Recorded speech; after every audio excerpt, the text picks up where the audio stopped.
Ban on fluorescent lamps. What do you need to know? Well, for 60 years, fluorescent lamps have been used in light booths, and there's been a ban come in September of 2023, and has been rolled out through 2024 on domestic and commercial environments.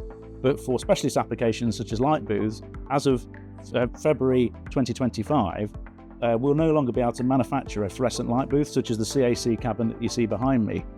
What we will have going forward though is the UltraView light booth, which is all LED technology. But the reasons for the ban is due to the mercury content within the lamps themselves.